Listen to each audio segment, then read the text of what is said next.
it's the You Inside You team. We're back again live. And the reason we're live today is because Trine revealed something for me yesterday. She calls it habit crushing leads to soul flushing. So, Trine, can you tell me about that? I know. I had a huge aha moment yesterday in our Time and Tuesdays class. We were talking about how important it is to break our habits. And we're talking about the habits that prevent us from being the you inside you. The habit that prevents us from playing big, going pro, being the best version of ourselves, right? Who can all kind of relate to showing up a bit small or keep going into kind of the same issues over and over again. And if we don't step outside of that and we start breaking and crushing those habits, we're never really going to get into the true self that we really want to be, lead the life we want to do, take the risks in life we really desire secretly sometimes in our lives. So I just thought it would be really, really important to talk about this habit crusher today. So what do you do to crush a habit? Well, first we gotta recognize it, right? Like we gotta kind of catch ourselves. It's kind of like catching the ego, and we kind of have to recognize like this is not working for me anymore. Like when I get into this situation, I tend to respond in this way. I tend to get anxious or worried, and then I start blaming other people or whatever it is that we have a habit of doing just to protect ourselves. We do something different, but we can't do that until we recognize it. Right? So the first step is recognition of recognition. Yeah. My goodness, I am doing this and it doesn't serve me any good. It doesn't serve me well in life. So when we want to recognize it, and I really have a shout out to Tricia for this really, really exciting takeaways that we had for our first takeaways from Time and Tuesdays yesterday. Talking about that habit crusher and understanding that when we break a habit and we show up differently, we need to celebrate, and it's exciting. And a lot of times, I don't know about you, but a lot of times when I've kind of done something different, like showed up in a different way, I kind of want to make excuses afterwards. I almost want to like retreat and be like, hey, never mind, because it's so uncomfortable. It's really uncomfortable to step into kind of new behaviors and unfamiliar territories that I almost like want to retreat because we're so worried about how other people might perceive it. You follow what I'm saying? I follow what you're saying. Yeah. I have a totally different reaction to that. Tell me. I'm getting proud of myself. I want to celebrate. I want to do the little dance because Because you crushed your habit. Exactly. So yes. so I don't retrieve. I just like I celebrate, and I don't worry about everybody else because I know and I feel in my heart and in my soul and in my gut that when I did something differently, it's time to celebrate. Yes. Yeah, absolutely. And that's what we want to get to. And how many of you want to get to celebrate those steps when we take ourselves out of our habits and show up in a different way instead of retreating, right? Because when we go back to what we did before, back to our habit, there's not a lot of satisfaction and happiness, and we're not getting to the place we really want to be in life. So the habit crusher is just in that one moment, like you're talking about, like if I can just be proud of myself in this moment for speaking my truth in a different way, or saying no to someone, or say, no, thank you, or I would like to dance today instead of going to work today. I don't know. I'm trying to come up with like a really good example, but just trying to switch things up a little bit so we're more aligned with what we want to do and what we desire doing, and then be proud of it. Exactly. And can you remember if you think back on one habit that you crushed and you react differently now, but when you realize that you have crushed that habit, have you had ever that experience that you think, why the beep did I used to do that, because that doesn't serve me at all? Why have I've done that for so many years? Yeah. Oh my goodness. I know exactly what you're talking about. One thing that comes to mind is how I used to respond to my children. And I fall into this habit sometimes, but how many of you women out there find yourself kind of yelling at your kids sometimes, or make it their fault, or if only they had done this, then I didn't have to yell right now, or something like that, right? This blame.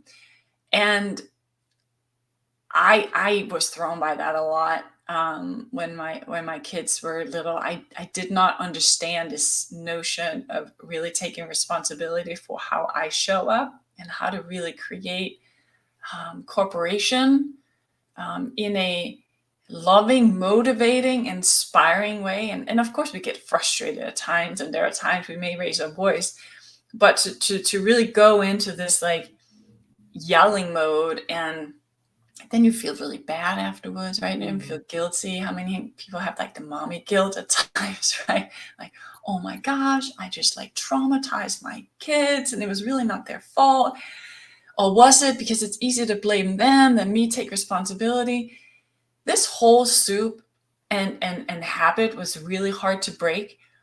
But as soon as I gained momentum, and it was really just those small steps in the moment of, okay, Trina, okay, this is the moment, right? Have you guys ever like viewed yourself from up top? I call it on the balcony. See yourself from the balcony in a situation. You're like, okay, this is the situation where I can like make a different choice. So I played with that and I tried. At first, I would like have a really soft voice, because I knew if I had to make myself speak, if I had to speak to them and say something really important, I would soften my voice so I got their attention better, but it would force me to not raise my voice. This was really difficult, by the way. But it was, can you only imagine? But it was really eye-opening for me, because I learned that I could actually get their attention without having to necessarily raise my voice. And I actually like got their attention more, because they're kind of like, what? What are you saying? Whispering? Like, what? Can you speak up a little bit? I can't hear you. So it was humorous in that sense. So I kind of broke that habit just a little bit for me to start then stepping into, well, what do I want to do instead, right? Because it's hard to stop something. I mean, how many of you tried, like, I don't know, quit smoke? I've never smoked, but I know it's such a really, really hard habit to break. But this is hard too, because you're psychologically wired to continue this, because you kind of get a fix out of it. So trying to identify what I wanted instead. Okay, I want to show up in a loving and encouraging way. I want my children to look at me with love, even if I'm saying something that they may not want to hear. And how do I do that? So I experimented a lot. I took a lot of steps. Yeah, and I'm sure you can relate to that too, Louise. You may have a different life experience with habit crushing.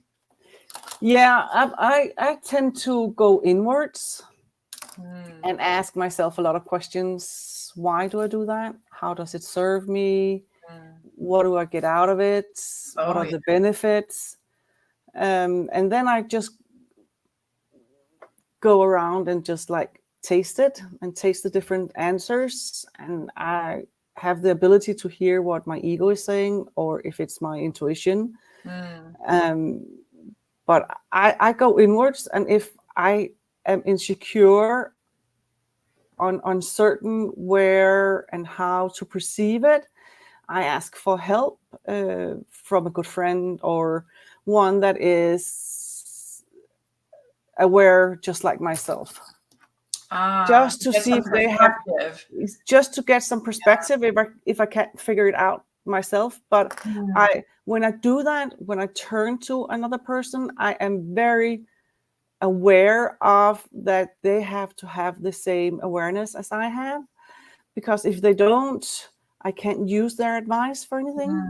I can't use their perspective because they have all their own stuff. Right. In their perspective. Right? Yes. Exactly. Yeah. So I through my journey, I have become very aware of who I turn to for new perspectives or advice. And I think for habit breaking, this is huge, because having somebody that you can go to, that you can trust, that gives you kind of an honest opinion about certain things. Because if we really want to show up differently, it's not just perspective, but we sometimes also need somebody to hold us accountable, right? Of saying, hey, Trina, you're kind of doing it again. Or, isn't this the situation last week that you said you didn't want to be in? Isn't it kind of similar to this one, right? Yeah, I have a great example, actually. When 3 years ago, I went on my first date ever.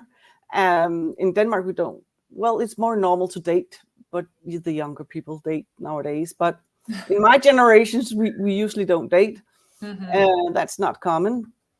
But I went on my first date ever, and I met this guy, and he was really cute, and he said the right things, and I was just like, yeah, but I was just like, do we call it nitpicking on small stuff? Yes.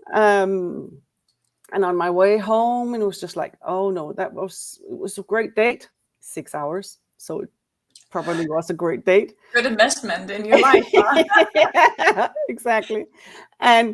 But on my way home, my ego was just like, because I've been so nervous, first date and everything.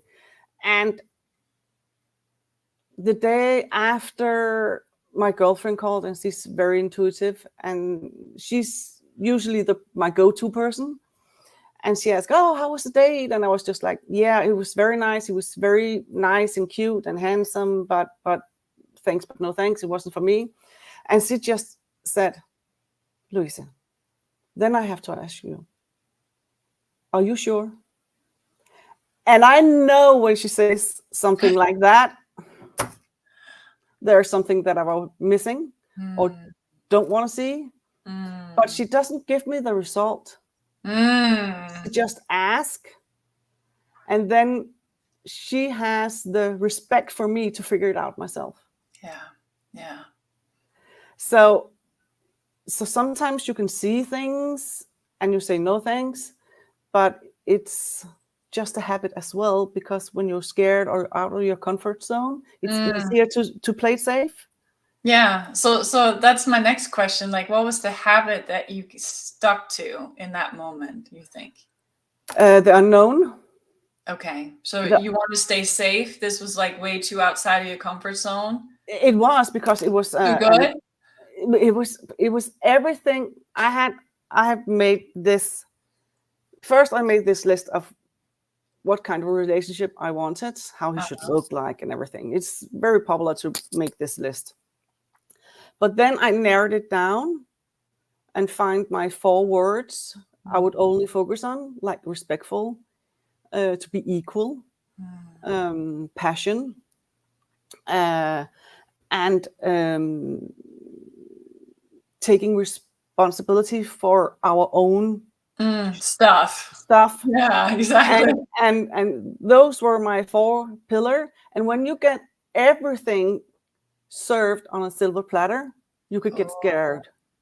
It almost is like red flags in disguise. It is. Right? It is. So I was just like, what am I missing here? It can be true. Right. That when I reveal the veil, there's red flags under, like a whole pile. And I only had 4 pillars to go after. Did I need to have more? Yeah. Is I'm not choosy enough? Do I? Right. My standards not high enough. Yeah, everything was so it was just my ego talking and blabbing away. Wow. So, but I know when my girlfriend says, Loise, are you sure? I know there's something that is missing. So you went for habit crusher. So how did you crush that habit in that moment when you realized that I am probably well, I respected her words. I knew she would only say that because she loves me and she knows there was something missing and I could maybe miss a great opportunity. Yeah.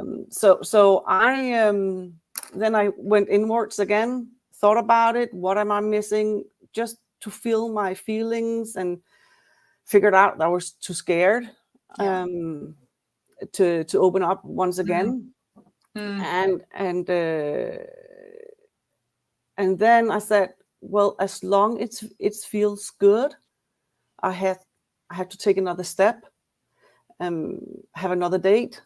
If that date was good, I had to reassess my ego. My positioning here. Yeah. I am a little off. Yeah. So I went on the second date just to prove that I was right, that this was not for me. Yeah. But you crushed a habit through the experience, for sure. I did. Yes. And it was just like, well, I proved me wrong. Yeah. That was the end result. Yeah. But that door we step through when we finally recognizing that this habit doesn't serve us anymore, and I am willing to kind of risk more and be more of me. And even if this situation didn't work out, you learned something tremendously about yourself. Well, I said yes to the possibility of love. Okay, let's give it up. That was my habit crusher, because I have been terrible at receiving love, just to own that I was lovable. Yeah. And so that was my habit crusher, that I turned up on the second date just to show and to crush the habit of not being able to attract love. Wow, it gives me goosebumps. Yeah. Wow, that's really powerful. So for us to really step into our true self, if we want to show up as a better version of ourselves, if we want to have this sense of more in our lives, a lot of women we work with, they're like, there has to be more in life than just like kind of me going through the routine. Like I feel like I have these desires inside of me, and a lot of people are not quite sure how to identify them yet, but it's kind of stepping through a door like this, just an opportunity in this moment, whether they change something up at work, or maybe how they come home from work, or how they wake up in the morning. Like there's so many little habits that we can break that allows us to step into more gratitude and more pride, really feeling good about ourselves. And what you might think is a little habit crushing can get the ripple effect and have impact on so many areas of your life that you don't even realize in that moment that you're crushing the habit. Yes, which leads you to show up one day, and I've done this before, where I'm like, wow, my kids were so nice today. Like, what happened?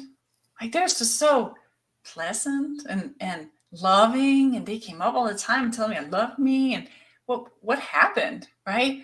And so you kind of flip it, right? You look yourself in the mirror and you're like, okay, if they're all different, how did you show up differently today?